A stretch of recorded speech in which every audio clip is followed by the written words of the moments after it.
Hello, everyone, and welcome to You Guessed It, Talk About It, where we discuss any and all aspects of wellness to help you live your best life. I'm your host, Stephanie Powell, and joining me today is my recurring guest, Sooyong Kim, who is a healing practitioner and author of the upcoming book, ImmiGrace, a guide to healing immigrant consciousness. And that is a title change, is it not, Soo Young? And I'm going to ask you to explain that a little later on, because those of you who've been with us every month where we've been talking about her book, you may recall another title, which was Immigrant Consciousness Healing for Beginners. But we have a slight title change. And hey, Desireen, you were just thinking about me. I'm thinking about you on a daily. Thank you so much for joining us. We are talking about healing tonight, everyone. We have my guest, Sooyong Kim, who I'm just now introducing. We come here every month to discuss a book titled ImmiGrace, a guide to healing immigrant consciousness. And she's going to tell you what that book is about. The book has 8 chapters. And we've been coming here just about on a monthly basis, right, Sooyong, to talk Yes. about each of the 8 chapters of the book. We've been here almost a year, and tonight we are talking about chapter 7, which is titled Allow the Flow. Oh, I love that title, and I can't wait for us to talk about this, Soo Young, because I feel like I need some advice a bit on allowing the flow. But welcome back, Soo Young. Thank you so much for being here with me yet again. Yes, it is a pleasure. Yes, indeed. So we talked about the title change for the book. Your book, and again, you are so generous. Before you release the book, you're coming here in exclusive with Talk About It, giving us insight into each of the 8 chapters, which is a real gift to humanity, I would say, because your book is kind of about what Talk About It is a proponent of, and that is wellness and healing. And you are giving us a sneak peek before it hits the market. It used to be titled Immigrant Consciousness Healing for Beginners, and now it's ImmiGrace. And I like that grace that's in there, a guide to healing immigrant consciousness. Explain to us, for those who are new to your book, what that is, why the title change, A, and B, what is the book about? And I really want you to hit on that term immigrant and how you feel that that applies to just most anybody here in the United States, whether we were born here or not. But first, tell us why the title change. I came up with a new word. I created a new word, ImmiGrace, Mm-hmm. and I wanted it to be about immigrant consciousness healing. And I thought that the description in the title was an easier thing to digest. So Mm-hmm. that's why I changed it. Okay.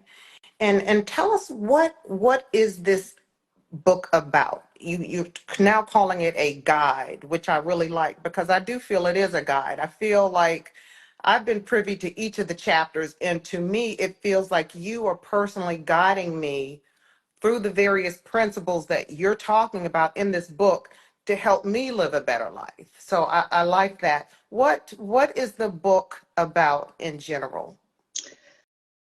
Well, this country that we live in is a country of immigrants. Mm-hmm. Believe it or not, even the first peoples came from somewhere else. Mm-hmm. So if you go back far enough in history, then you'll find that people came here from different, some people say Central Asia, that whole area.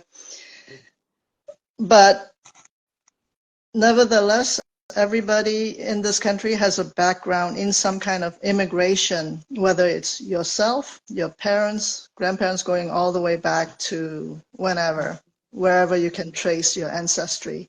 Mm-hmm. So we come from people who experience this moving to a new land and adjusting to its customs and surviving in the new land and thriving. Mm-hmm.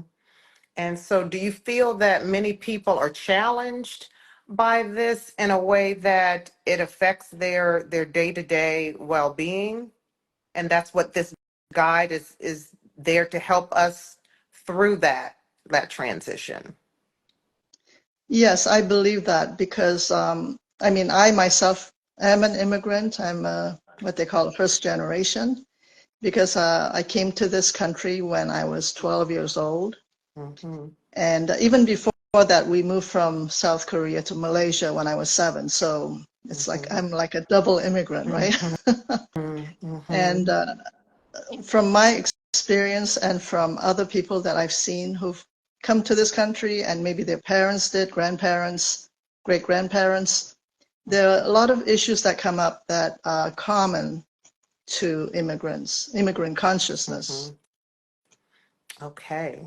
Well, allow the flow, the topic of chapter 7 of your book that we're talking about tonight. How do you, Sooyong, define flow? What is that? Flow is when things are going really well. You're not forcing anything. There's no forcing current. You're not running into a lot of obstacles in your life. And just like say that you're driving and you just keep hitting green light after green light, I would say that's being in the flow. Or if you're playing some kind of a sport and you're just really, you're just doing so well and you feel like you're invincible. Mm-hmm. So that's when you're in the flow. So is that kind of you you kind of explained the outcomes of being in the flow or examples of being in the flow, but is flow like an energetic force? Is it a higher power? I mean, what let's get down to the nitty-gritty of what flow is exactly. I would say yes, it is energetic. It is. It also has to do with the higher power, with infinite intelligence, and surrender. Really, I mean, whether you can let flow, let flow into your life, so that even when things are really difficult, you can kind of deal with them pretty easily, and then just keep going forward. Was it Bruce Lee who said, kind of similar to the flow concept, be like water? Mm-hmm. Water is very fluid and it moves, and that's how we should kind of live our lives, in that kind of flow. I mean, to me, flow has a certain kind of ease. It's smooth, and it adapts to various situations. Um, Give us some examples. I mean, you talked about hitting green light after green light, or, if you're in an athletic competition, really knocking the ball out of the park. But what are some common everyday examples that we can point to that could be clues that let us know, hey, I'm really in the flow of things, I mean, are there examples from a health perspective, be it physical or mental health? Are there other examples like things going well on the job, or what are some examples that really let us know, hey, I'm really in the flow here? Well, say that you need something in your life. Maybe it's a recommendation of some kind or something that you need, Mm-hmm. and you put the word out there into your community, and then immediately you get an answer. You get something. Somebody that you know knows somebody else who's a perfect piano teacher, or somebody you know tells you about something that somebody's giving away that you need. So I would say these are all examples, and I mean, some people call them miracles, actually, little miracles, Mm-hmm. and they just keep happening consistently throughout the day. And that's when you know that you're in the flow. And some people too may call them coincidence, and then other people say, I don't believe in coincidence. Right. Yeah. Yeah. So I mean, interesting. they say there's no such thing as a coincidence. Right, that everything has purpose. So when we're not in the flow, Sooyong, what are causing the blockages? Let's say, and I'm going to real talk. Okay, I'm going to use myself as an example, as I often do. Mm-hmm. I may have prayed, I may have meditated, I may have said my affirmations for the day, and yet still things aren't flowing for me. What's happening there? One of our guests says you were exactly right. I don't believe in coincidence. See, there you go. Mm-hmm. So and I'm sure there are people like me, some people who are listening right now. They're they're faithful people. They pray, they do all the so-called right things, but yet things happen. It seems there seem to be blockages that are obstructing the flow. What is happening when that occurs? Well, I mean, that is our challenge, isn't it? When we're living this life, is to look to see what's creating those obstacles, what's creating those Mhm. blockages, and see what comes up during the course of the day. What triggers you?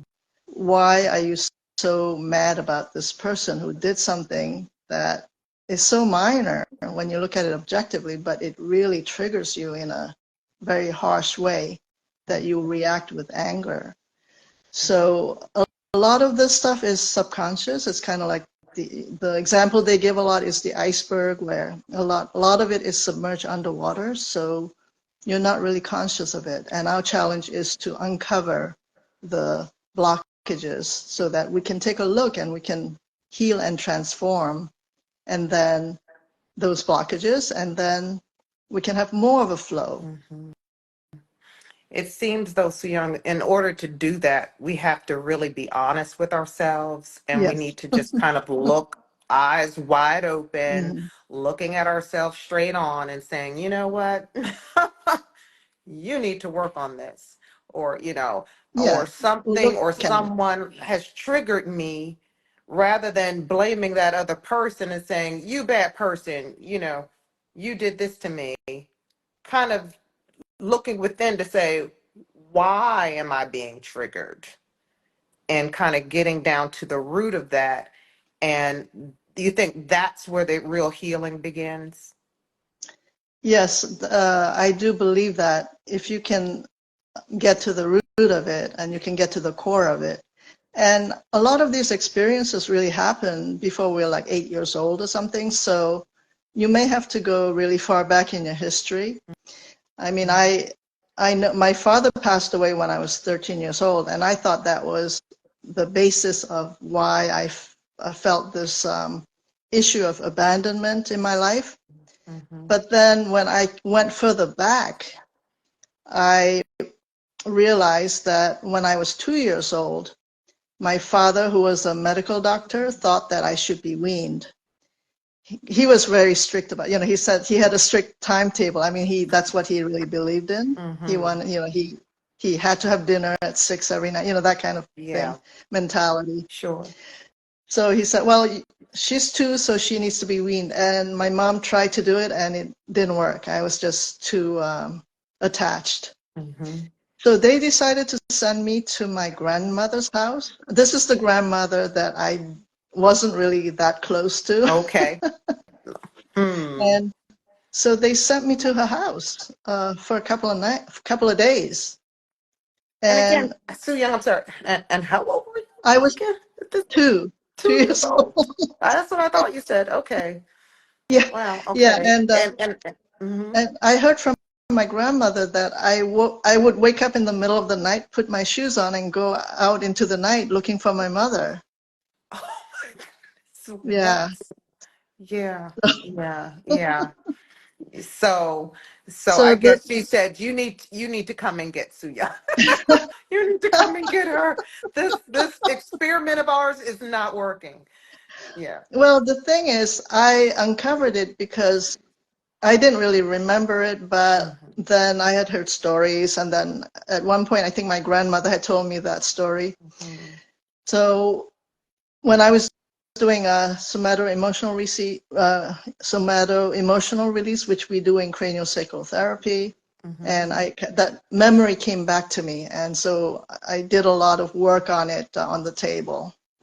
Tell it now. You can't just drop a term like cranial sacral therapy, CST, as I know it, and not tell us what that is exactly. So you had experienced some triggers. It sounded like Yes, years later, and you wanted to get down to the root of what is causing these feelings, these emotions, these reactions in me. And so you decided to take.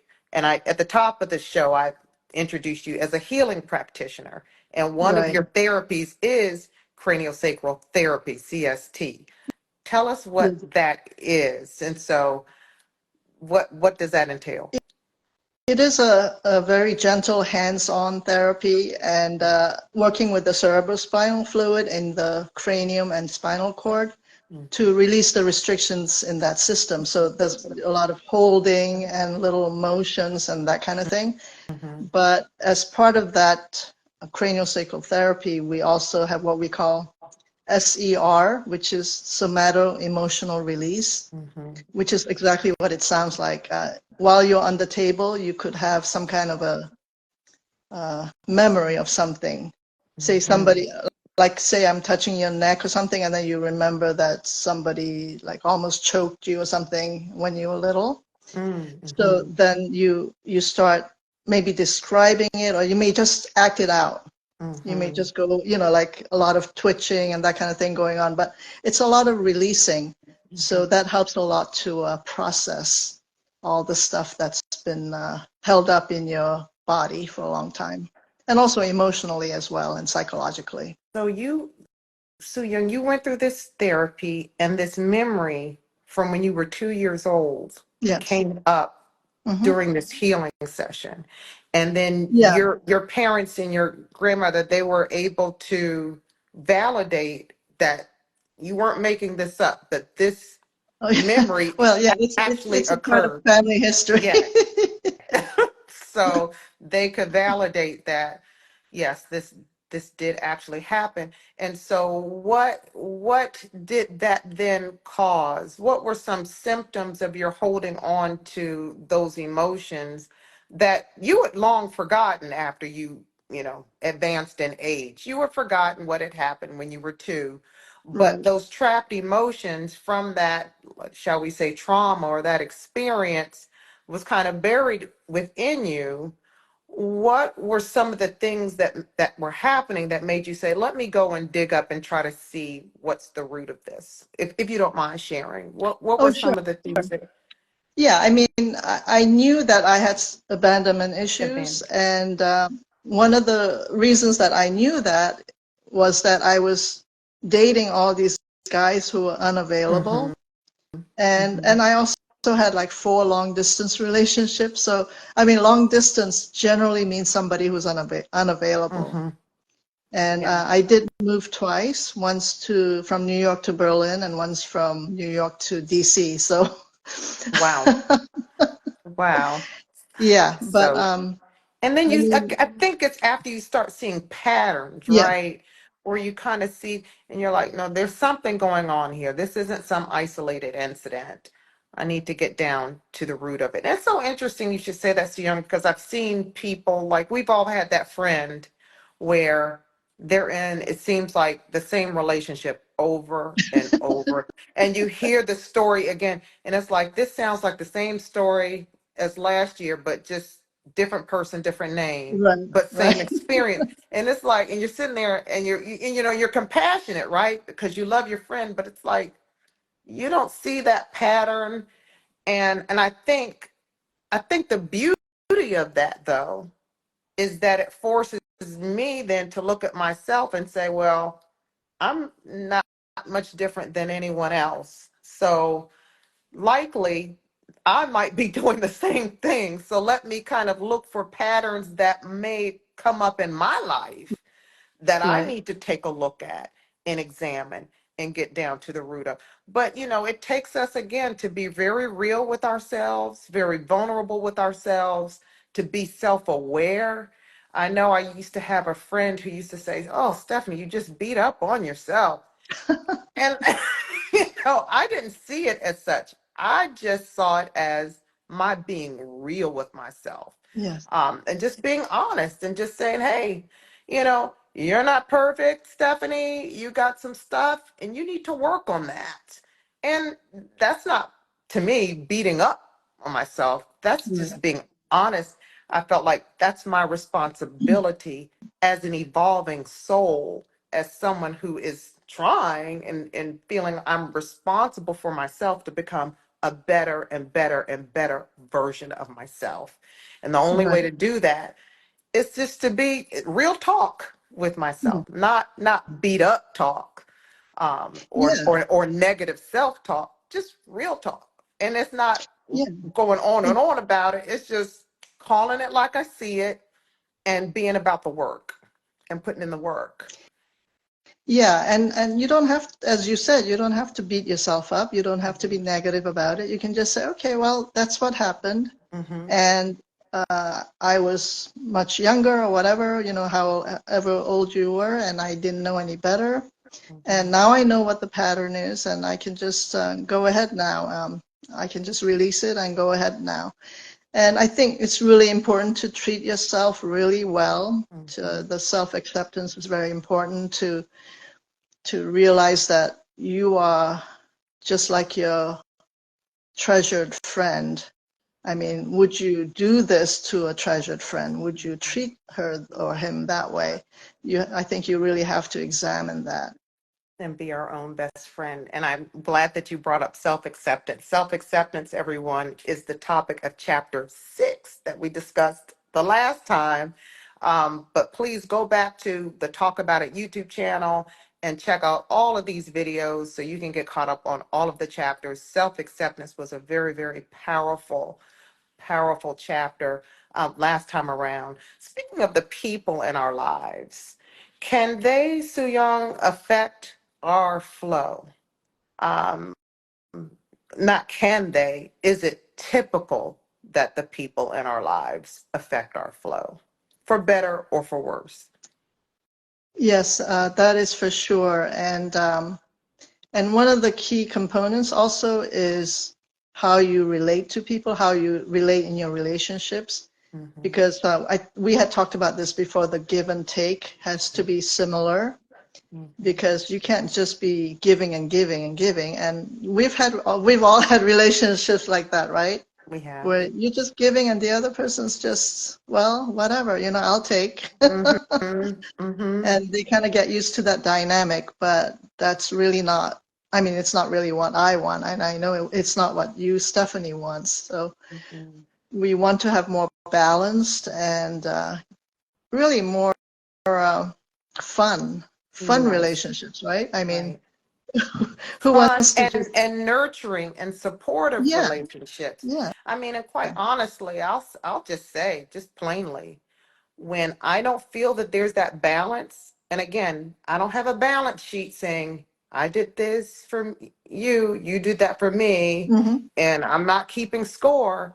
But if there is a strong pattern of I'm always giving or reaching out, and there's no reciprocity, I lovingly release. I love you yeah, from a distance, and I let you go and continue to do what is a priority.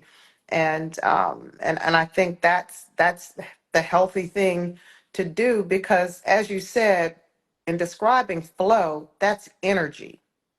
And I think, we have a certain amount of time here in this earth school, right? And for mhm, me, I like to invest my energy wisely, because like they said, you don't get that time back. So you wanna invest your energy in a way that is healthy for self and others.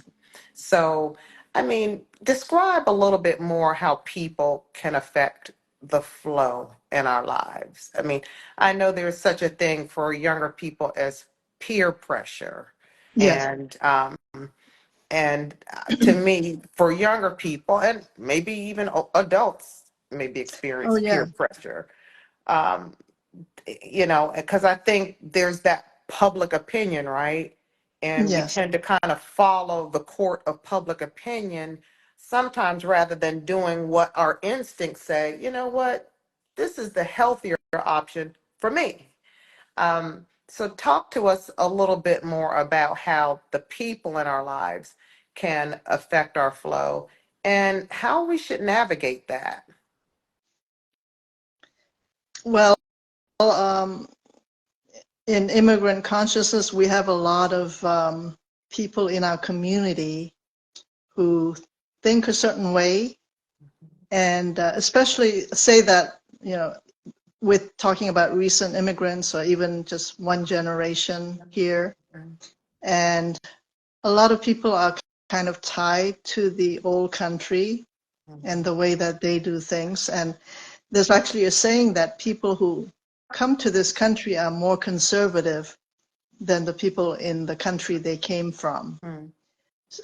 And I've noticed that in some communities. I used to know this one guy who was part of this Italian community, and I found that people in that community were much more conservative than the people in Italy. So it's a very interesting phenomenon, because when they come here, they want to kind of hold on to that country because they have a yearning for it, they miss it. And so they kind of get stuck at the time. Like if they came here in the 1950s, they kind of get stuck in the 50s Yeah. or 60s. Yeah. I don't know. I mean, I think that's kind of a theory that I have. Mm-hmm. But so you can have a lot of pressure, and of course the people want you to show the people here that you can survive and you can do better than everybody else, right? Mm-hmm. Mm-hmm. So they okay, we'll show them that we're just as good and even better. I And see. so you have to work 2-3 times as hard, right? Yeah. So Yeah. Yes, we are told that oftentimes as immigrants that you have to yeah. be twice as good, Or twice if as you're smart, if you're or twice minority, as hard if yeah, you're if you're minority. minority, you've told me this before. If your skin is a different color, of course, you have to show the majority that you're just as good and better than the majority. Yeah. And that takes a lot of work. It takes a lot of struggle. It takes a lot of effort. Right. And people, I mean, some people just get sick. Some people just hold a lot of resentment. Mm-hmm. And eventually they end up crashing, or maybe they get sick or something, or maybe. So yeah, it's good to have the flow, because I mean, when you get sick, it means that the flow isn't flowing Right. well in your system.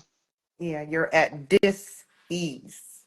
And Yes, and that can manifest as physical ailments if we yes. don't address that. And I experienced that too. I think I might have told you at a certain phase in my life, I was experiencing something. My parents were taking me to specialists, and the doctor said, "Look, I can medicate you. I can continue to give you medicine to deal with your," I'll say it was gastritis. I mean, I had Mhm. a really intense case of gastritis. Mm.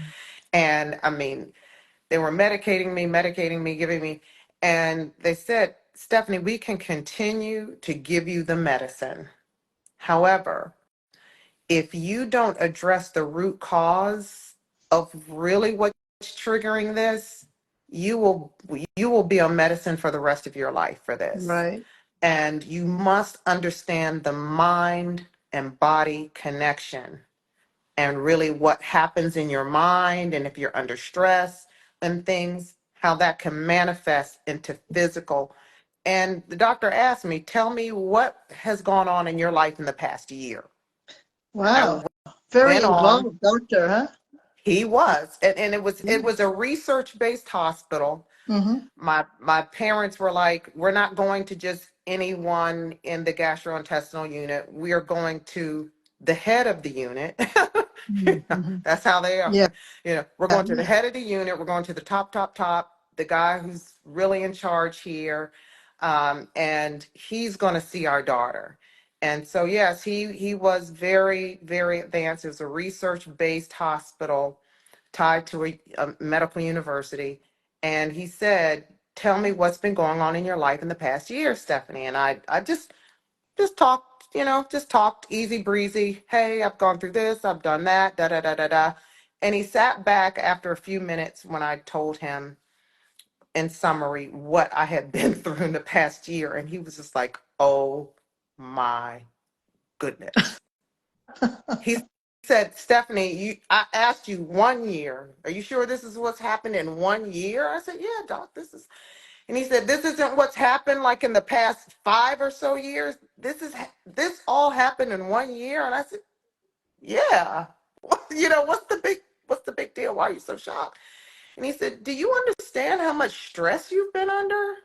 And I was Mm-hmm. like, no, I mean, it's just life. Stress, what are you talking about? And he said, you don't even have an awareness that you have been under a tremendous amount of stress at your tender age at that. Mm-hmm. Within 1 year's time, you don't understand that? And he said, until you can identify stress and can then learn how to mitigate it or manage it, you're going to be you're going to be experiencing these things for a long time.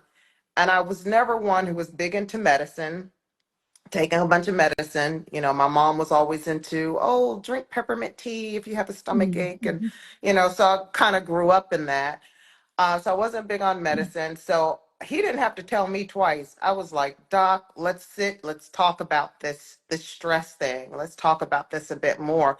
The light bulb went off, but I understood then the mind body connection and how Right. stress can really, really lead to a whole host of things. And that set me off on a whole different course in terms of how I've managed my health. But yeah, I was allowing stress to disrupt the flow of my life, and it was causing, some serious issues. But once I understood that really was a game changer for me in my life. Your topic here, though, is not necessarily go with the flow. It's allow the flow. Yes. Allow the flow. So, are you suggesting by the title that flow isn't something that we do to kind of manage the flow, that we just kind of sit back and allow? Tell us a little bit more about that. Yes, because everyday life, I mean, we wake up in the morning and things start to happen, Mhm. and we may do something, we may do a few things, but I think we need to have a balance between the doing and the being, the yin and the yang. Did we talk about how in this society, well, in most societies in the world, that the masculine is more revered than the feminine? We have not Um, talked about that. Hi, Rashida. I see Rashida just joined. I love all of our guests who are with us. No, we haven't talked about that. So young. Now, these are two ladies talking here. Do share. Tell me a little bit more about that. Yeah, so I mean, we still are living in a patriarchy, right? So Mm-hmm. the masculine, the yang, is really the doing. So we have a tendency to just do, right, all day long. And just when something doesn't work, let's do something about it, right? Mm-hmm. But the Mm-hmm. feminine, the yin, is the being, Mm-hmm. the being, and the being kind of you might stay still, or you might. Some people might even call it passive, which is not a bad thing. Mm-hmm. Or you could be waiting because say that you plant a seed. I mean, you're not going to keep digging up the soil every day, right? I mean, you're going to have Right. to wait for the Mm-hmm. seed to sprout. So that's the waiting part. The act of planting the seed is the masculine part, which is the Mhm. doing. Mhm. So if we don't, for instance, we don't get enough rest, I mean, we just keep going all week long, and all of a sudden we get a cold, right? Or COVID or whatever. Mhm. And we're forced to stop and rest. So true. So true. So what you're saying, you had mentioned the yin and the yang, Hmm. the male and the feminine. They're both needed, but there needs Yes. to be that balance in Yeah. order for things to be in order. And so allowing the flow is the act of just kind of being in a state of being, and just allowing. The first chapter of your book was inner wisdom.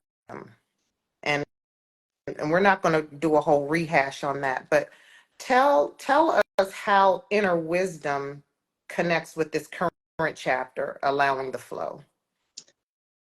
Well, for instance, let's say that you're looking for a job and somebody might just be contacting like, hundreds of companies looking for a job, but you could maybe go into meditation, access your inner wisdom, Mm-hmm. and then ask, is there something that would be useful for me to do at this time?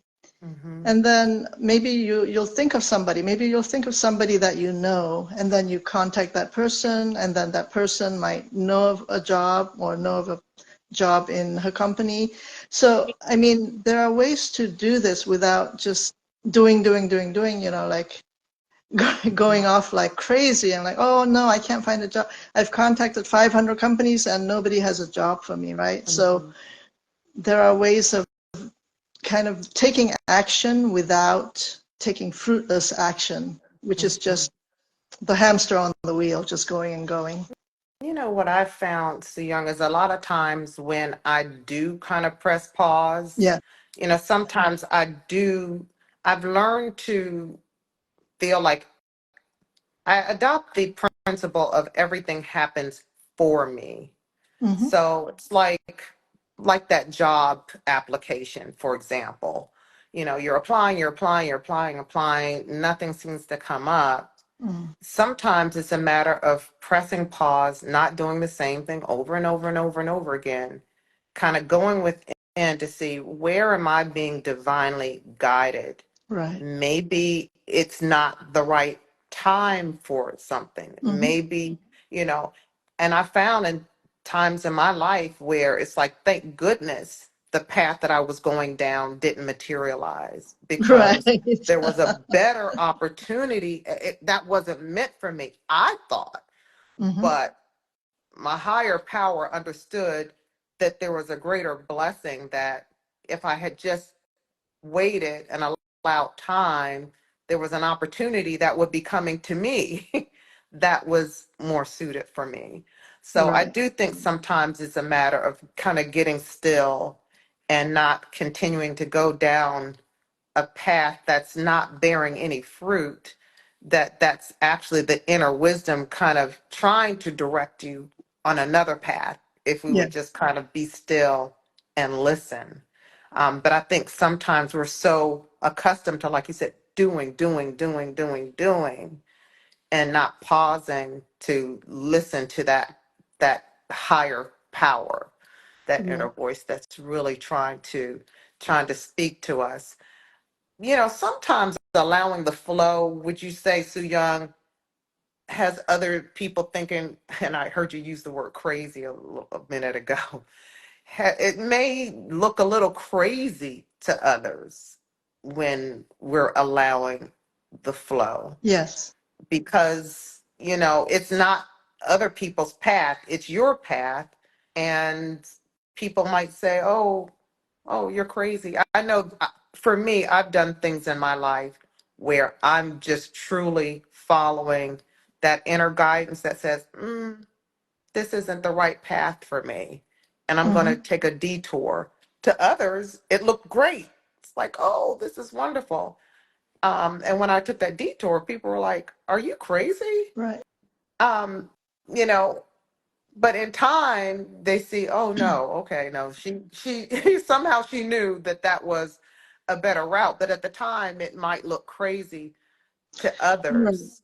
What do you And recommend to people going through that?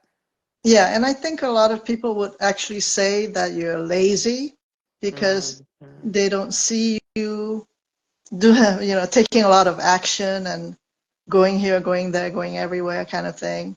And Mhm. they're like, oh, no, what's she doing over there? She's just, Mhm. what's she doing, Mhm. meditating or Yeah. just sitting over there? What's the matter? Right. And unfortunately, that's a really big part of our culture Mhm. and a big part of the immigrant culture, with all the various jobs that we have and all that. Yes. Yes. What we hear the phrase going with the flow. Yes. And now your title is allowing the flow, but Hmm. there's something, we've heard of going with the flow. Is there any, shall I say, danger just kind of going with the flow?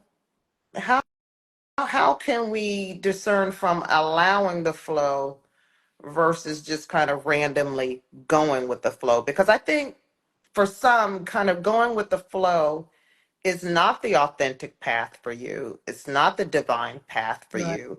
You're going with the flow because that seems to be kind of the predominant energy influencing you. Yes. How would you advise people knowing the difference between allowing the flow and going with the flow? As you said, Stephanie, just going with the flow could be just going with what other people are doing, Mm-hmm, and it might not necessarily be the best thing for you.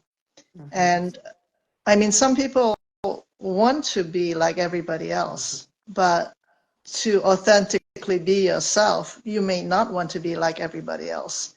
And you might have and everybody has a unique path to live. mm-hmm, And at times it will be difficult because people will look at you and as you said, are you crazy or what are you doing? We don't do it that way. And all that kind of stuff. But remember that we came here and we're on the healing journey and we're pioneers. We're here to show the way.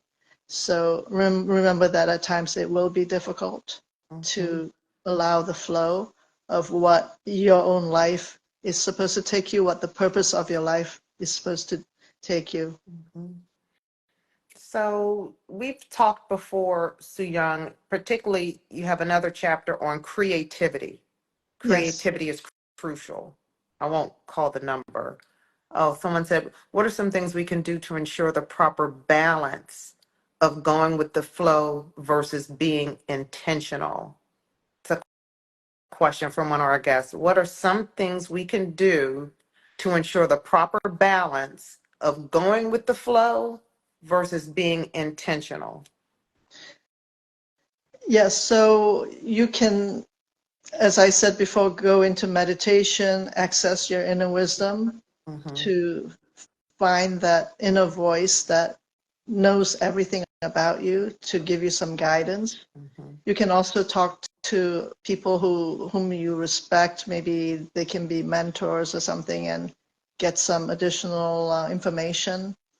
But ultimately, I really do think that you will feel it. You will feel that it is the right thing to do at that moment. mm-hmm, And I mean, we've all had that experience, that sense. Oh, maybe I shouldn't go down that alley, right? mm-hmm, Or, oh, maybe I shouldn't take that elevator with that guy. mm-hmm, Um, and very often when people run into trouble, they have said, I had a feeling I should not have done that kind of feeling, right? mm-hmm. So we all have that sense. And the more that we can tune into that and follow that, and then we can really go with what our path is supposed to be. Excellent. Thank you for that answer. We've talked about that. You have another chapter in your book. We've talked previously a couple of months ago on creativity. Yeah. Creativity is crucial is the title of that chapter. Mhm. And the beautiful thing about your book, Sooyong, is that out of the 8 chapters, and we're talking about chapter 7 tonight, Allow the Flow, I'm seeing dots connect between the different themes of those chapters. And I'm sitting here talking to you, and I'm kind of recalling things that we had discussed before, and it leads me to creativity and some things we discussed in that chapter on we are all creators. You and many others see each individual as our own creator, and that we create, and this might be a little controversial for some people, that we create our experience here in life in this earth school Yes. for our spiritual evolution. So, how does flow factor into our role as creators? One thing that we can look at, say that we had an experience that maybe we prefer not to have again, Mhm, is to ask the question, what have I learned from this experience? mhm, Because if you have an experience and you think it's terrible and you're just like, oh God, I never want to go through that again, that kind of thing. mhm, But you don't really learn anything from it. You're like, well, why did I have that experience? Why did my soul agree to have that experience? mhm, Because okay, I'm supposed to learn this. I'm supposed to learn that this is a pattern. I'm supposed to learn that I'm supposed to release this. But if you don't get any of that and you just say, I don't want that experience ever again, I guarantee you're going to have that experience again. So mhm, it is very useful to really examine it and say, okay, well, so why did my car get broken into? Okay, one time I had a drumming workshop for 3 days. mhm, And I mean, it was just so much fun. And I really thought that I was on a heavenly cloud. And when I came back the next morning, my car had been broken into. mhm, So I examined myself and I found out that I thought that I had to pay a happiness tax. I was just too happy and I had mhm, to pay something because I was too happy. mhm, And, mhm. so many people have that. They're like, well, everything's going so well right now. I'm just waiting for the other shoe to drop, right? We And tell those why? things to ourselves. Right? Mhm, we do. And they form our core beliefs. Yes, And as we've said, that which we believe oftentimes comes to fruition. yes, Our beliefs reveal themselves in our lives. So we really need to really pay attention to our beliefs, our thoughts, our emotions. They serve as a guide. And I think too there's something very empowering about that. yes, To just say, I'm not a victim of circumstances. To some extent, I'm a creator, and I can sit back and examine the patterns to see what are my belief systems, what are beliefs that I need to shift to, lead a healthier life. When you went through the CST, the craniosacral therapy, hmm and you identified that emotion that came from the 2-year-old Sooyong that was playing out in the, I don't know how old you were, 20 or 30-year-old Sooyong. How once you identify the emotion, the negative emotion or beliefs, what then do you do to heal from that?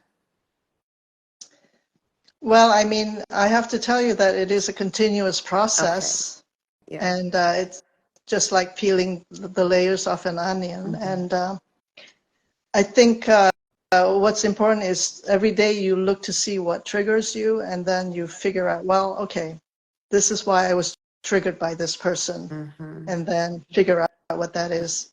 And then you can release it, because then you know what it is. Otherwise, you can't really release anything. Hmm. And I know a lot of people are reluctant to do that because they're like, oh, well, that happened such a long time ago. I don't want to re-experience it. It was so horrible.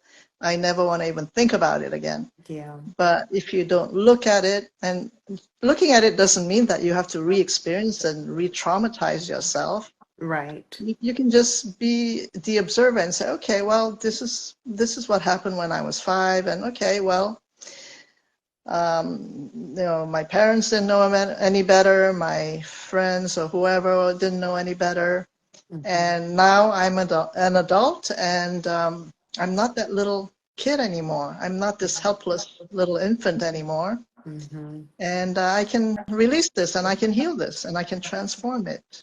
You know what I've So done, Sooyong, is yeah, I have, it's almost like you said, you become the observer. You kind of, in a way, kind of get outside of yourself in a yes, way. yes, mm-hmm. And you become the observer rather than the individual.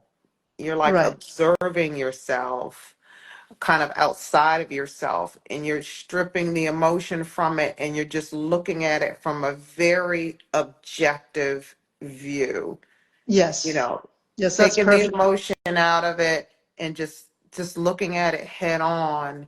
I think that makes it a lot easier to not relive it, so to speak. Right, you Mhm. definitely don't want to relive it because No. then you'll be re-traumatized. So Yeah. yeah.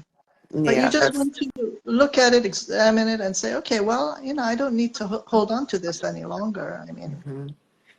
And I think when you're able to really do that, truth really emerges.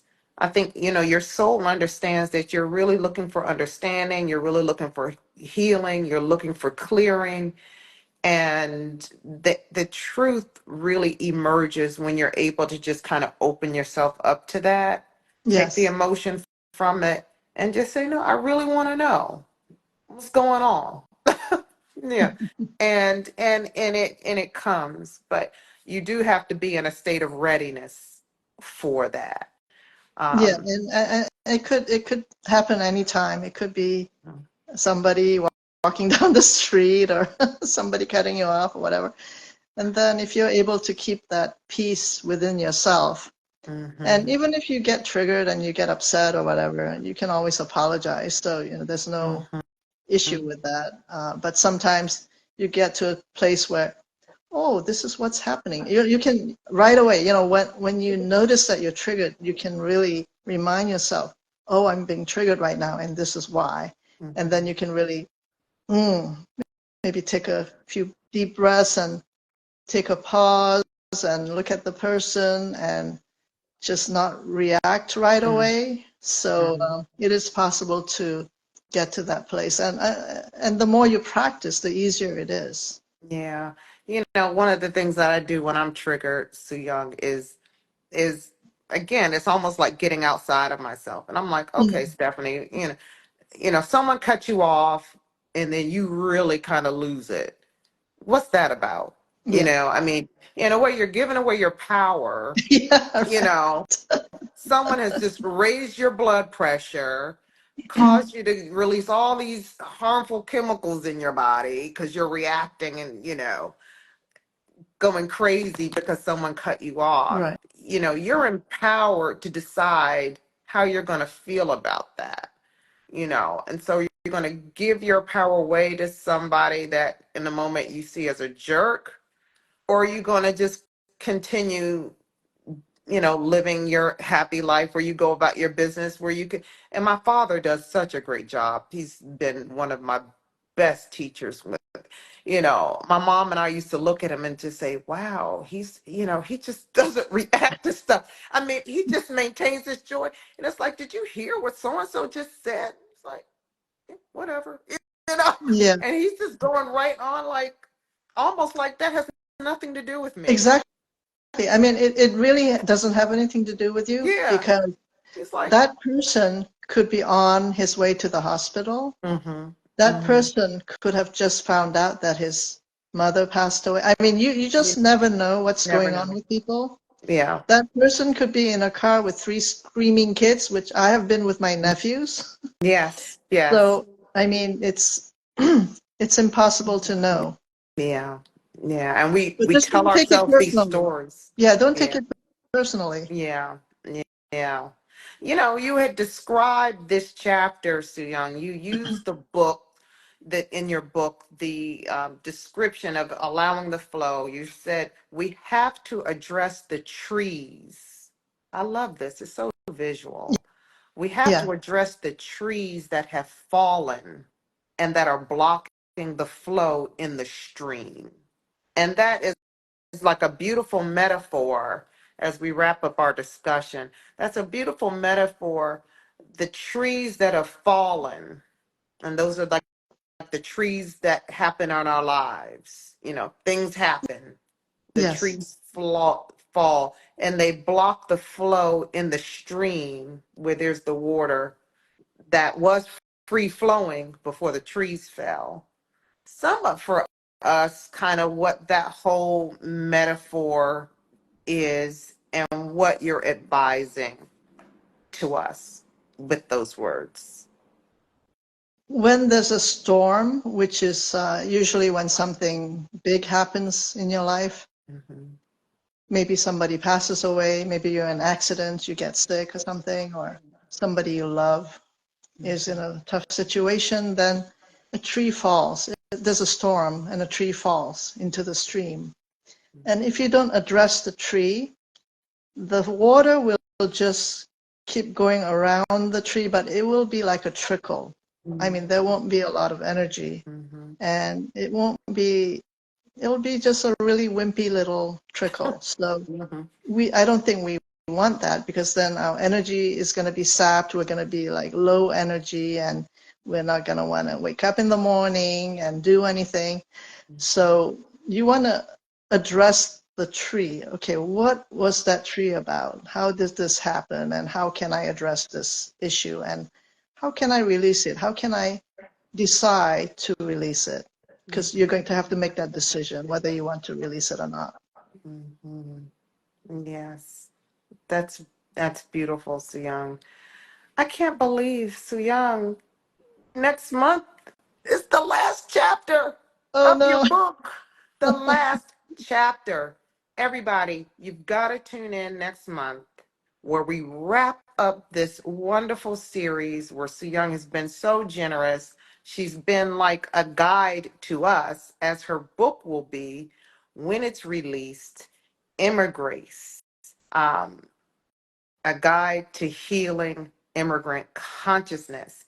Chapter 8, the final chapter. Ooh, I love these titles. Chapter 8 will be on trust and surrender. I think that is a wonderful way to just kind of wrap it all up. And so we'll be back next month to talk about the final Yeah. chapter. We just have to, you have to write a whole nother book, Soo Young, so we can come back and talk about those chapters. Let me Because finish I've this just one been first. enjoying our discussions, and everyone, I hope that you've learned something from Soo Young. She is truly one of the bright lights in this universe who is here to help us, to uplift us, to guide us so that we can live our healthiest and happiest life. She comes to us not as someone who's kind of putting herself on a pedestal. She's one of us who's experienced life and has so much wisdom, and as a healing practitioner is able to use her tips from her years of experience to help us. And you've done that all these months talking about your chapter, Soo Young. This chapter has been on allowing the flow. Thank you, Talk About It family, for tuning in. And thank you so much, Soo Young, for being here with me and our Talk About It family every month. We look forward to seeing everybody here next month on the final chapter, Trust and Surrender. Everyone, this is Thanksgiving week. Have a happy Thanksgiving, wonderful time with your friends and family, and think of all of the things for which you are grateful. I am grateful for you. So Young, I'm grateful for you Thank you. and my life. And we will sign off here and see you next month. Thank you so Bye, much, everyone. Stephanie. Take Bye. care and be well. Thank you, Soo Young. Thank you. Thank you for watching, and be sure to subscribe to our Talk About It YouTube channel and turn on notifications. Also, check us out on our social media. Hope to see you next time.